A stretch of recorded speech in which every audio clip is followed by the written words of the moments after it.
know that voice in your head, the one that says, you deserve this drink?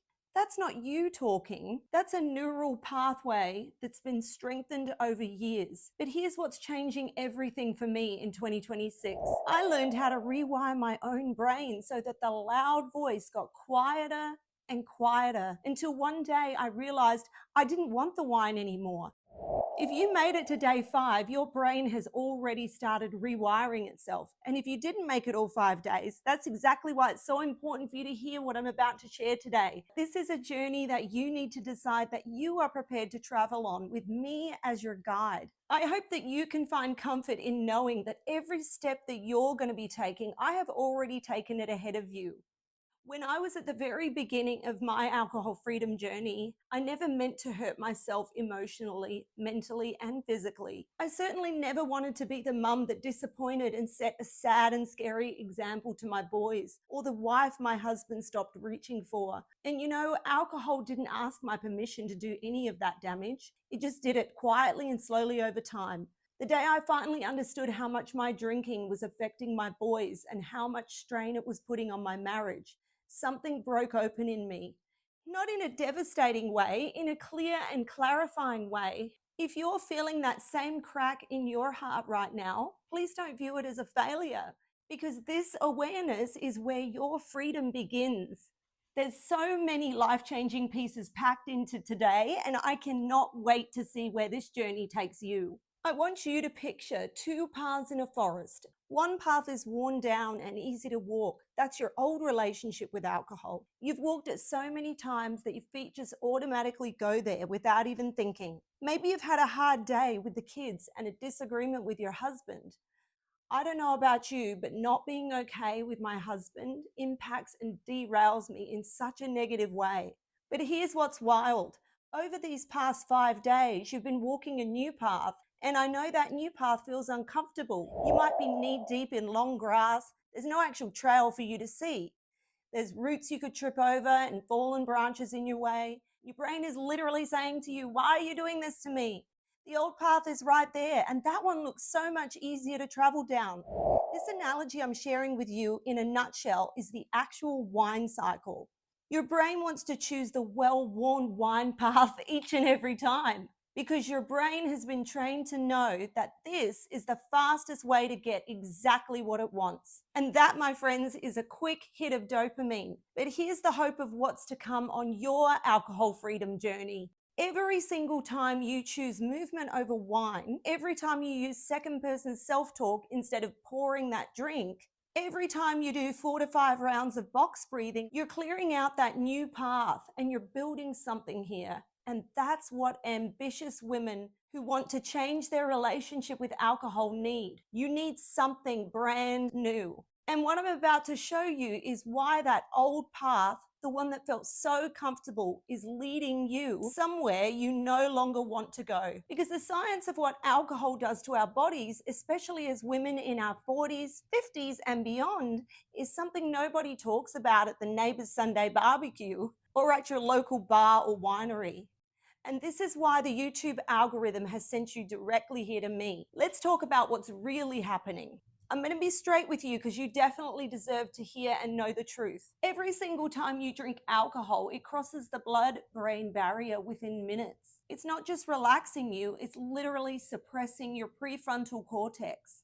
That's the part of your brain that handles your decision making, your impulse control, and your emotional regulation. The part that you need most when you're already dealing with stress and anxiety and depression. And here's the part that kept me up at night when I learned it. Chronic alcohol use shrinks your brain. It causes actual brain volume loss. The hippocampus, where you store memories, shrinks and actually gets smaller. And for women, this happens faster and with lower levels of alcohol consumption than it does for men. You know those moments where you can't remember if you locked the door or what you walked into the room for? We joke about mum brain, but if you're drinking regularly, you're actually accelerating this cognitive decline, and the risks of dementia and Alzheimer's increases significantly with regular alcohol consumption. One study found that women who have just 1 drink per day have a 5% increase in dementia risk, and if you drink any more than that, the numbers continue to increase.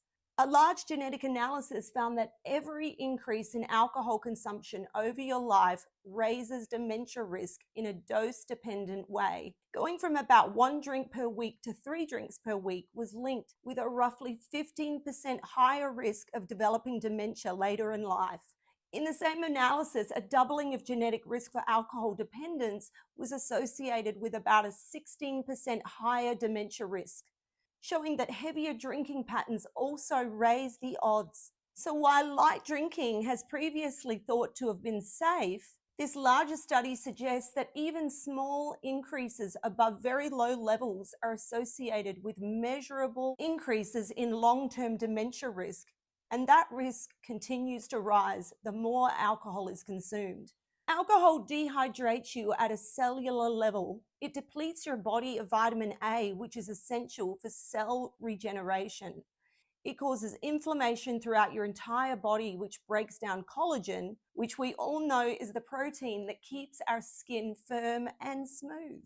You know those fine lines around your eyes, puffiness in your face that takes longer to go away each morning? Or maybe it's the redness in your cheeks that won't fade. But maybe the truth we need to face is that alcohol is dramatically accelerating the aging process for all of us. You know, within just 30 days of me stopping drinking, I saw a visible difference in how old and tired I was looking. My eyes were brighter, I had clearer skin, less puffiness, and friends started commenting on how they couldn't believe that I was almost 50. Well, that was close to 1 year ago, and now I am 50. People I didn't even know would ask me what I was doing to stay so young. Well, now you know. I quit drinking. So let's talk about how alcohol affects our hair as we age. It depletes B vitamins and zinc, which are nutrients your hair needs. It needs them to grow and stay healthy. It's why your hair might feel thinner, more brittle, or like it's lost its luster and its shine. When we regularly consume alcohol, our bodies can't send the nutrients where they're needed most. Your body soon goes into overdrive trying to process the toxic ethanol. Your body recognizes it as a poison the moment it enters your system. That's why your liver immediately drops everything to deal with it first.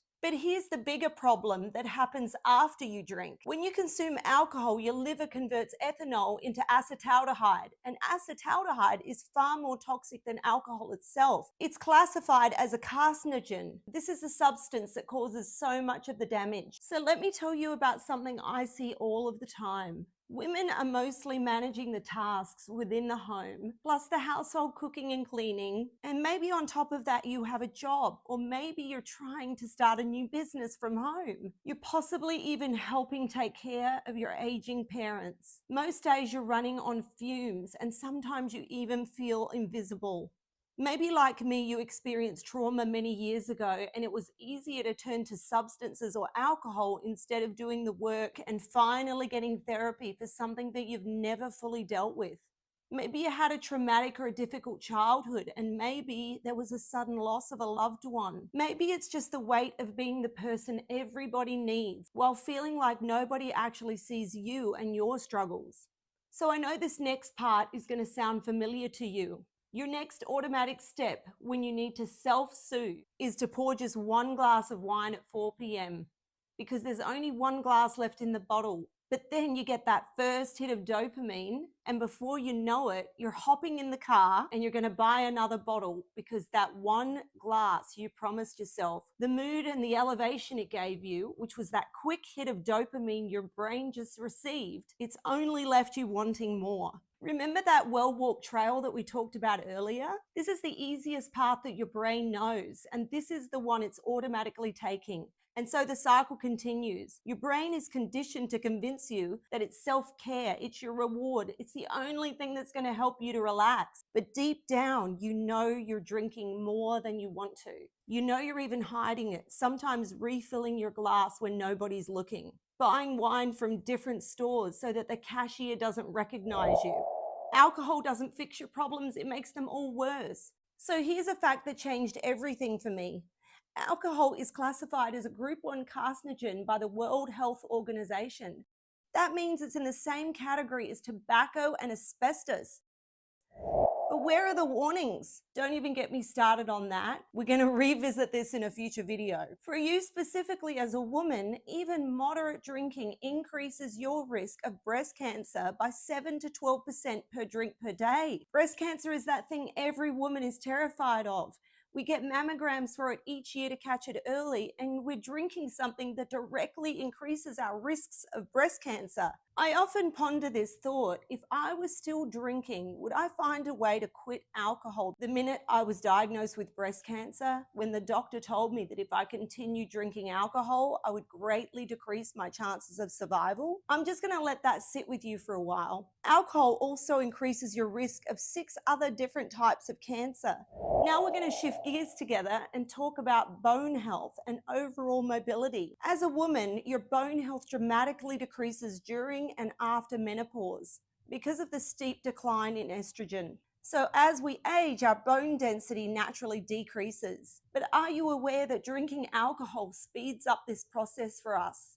It interferes with our calcium absorption, and it also disrupts the hormones that regulate our bone formation. This means a higher risk of osteoporosis and fractures at a time in our life where falling and breaking a hip can change everything about our independence and the quality of our life. Have you heard this mind-blowing statistic? Studies show that about 20% of women who suffer a hip fracture die within 1 year of the injury. Some population studies show up to around 1 in 5 women with a hip fracture do not even survive the first year after surgery. I know it's hard to hear these statistics about our brains, our skin, our hair, cancer risks, and bone health. Here's what makes them even harder. These increased risks are directly connected to our alcohol consumption. But here's why I'm sharing all of this with you: because I'm passionate about helping people, and you deserve to make informed decisions about your body. Knowledge is power, and this knowledge really helped to motivate me when I was stuck in the wine cycle. And now you get to decide what you want to do with this information. Did you know that alcohol also affects your balance and coordination, even when you're not actively drunk? It impacts your sleep, which is where your body repairs muscle and bone tissue.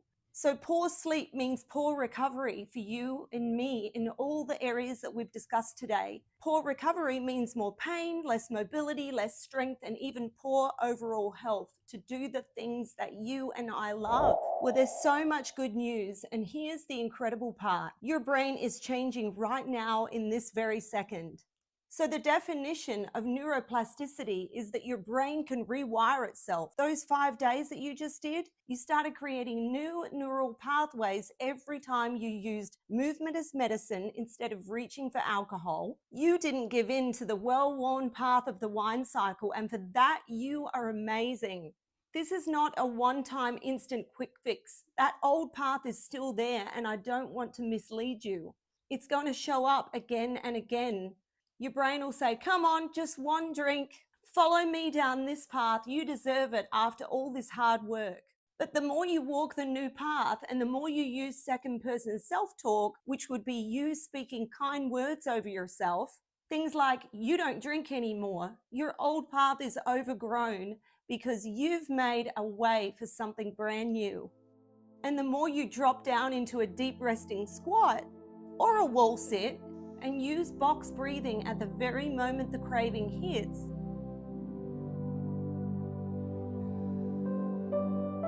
the stronger that new path to freedom becomes. Within a week, your cravings start to lose their grip. Within a month, you start to feel like your past self again. Within 3 months, people notice. You're looking different because inside you're feeling different. You're more present, more joyful, and you're fully alive. Now, I need to say something important to you. If you slipped up during these 5 days, if you had a drink, maybe on day 2 or day 4, and you're watching this and you're thinking that you've failed, I'm here to tell you that you didn't fail. You've learned a lot so far. You've learned what triggers are. You've learned what time of day is hardest for you. I'm sure you've learned that maybe you need to avoid the wine aisle at the grocery store for a while. And you need to tell your partner what you're doing so they can support you. This isn't about being perfect at all. This is about direction. Every time you choose differently, you're winning. Even if you chose alcohol yesterday, you're choosing differently today, and that's growth. I want you to give yourself the gift of grace because this takes time and everyone is not the same. How long this takes you might not be the same amount of time that it takes somebody else. If you completed all 5 days, I'm so proud of you. You did something hard and you've proved to yourself that you can sit with discomfort and that you can come out the other side. Your brain is different today than it was 5 days ago. And this isn't motivational talk. This is the reality of neuroscience. If you didn't make it all 5 days, here's what I want you to do. Go to the description below and download your free 5-day mini reset if you haven't done that already. Then I want you to go back to day number 1 on my playlist and start watching again. You're definitely going to hear something that you missed the first time, only this time it's going to resonate more and you will gain a new takeaway that could make all the difference. Don't wait for tomorrow or some other day. Start it today. Every day is a good day to kick alcohol's ass because here's the thing about that new path that you're building. Every single step counts. It doesn't matter how many times you have to walk it before you make a new and well-worn trail. Your alcohol freedom journey will soon begin to feel natural. What matters is that you keep walking it. Your body is wanting and asking you to do this. Your brain is capable of feeling alcohol freedom. And your future self, the one who's sleeping better, thinking clearer, feeling stronger, and showing up as the mum and the woman that you've always wanted to be, she's waiting for you on the other side of this too. So the reset is 5 days, but the journey is yours, and you get to decide every single day who you want to be and how you want to feel. And now you have me as a guide, and you have all the tools to make your dreams turn into reality. You've got movement as medicine, second person self-talk, and box breathing. Use those techniques I've been teaching you and have faith in your journey and trust that with repetition and your womanly ambition, you can achieve this. I want you to click right here and I will see you in the next video. And please, I want you to add your biggest takeaway from the reset in the comments. They're down below. I'm going to be cheering for you every single step of the way, and you've got this.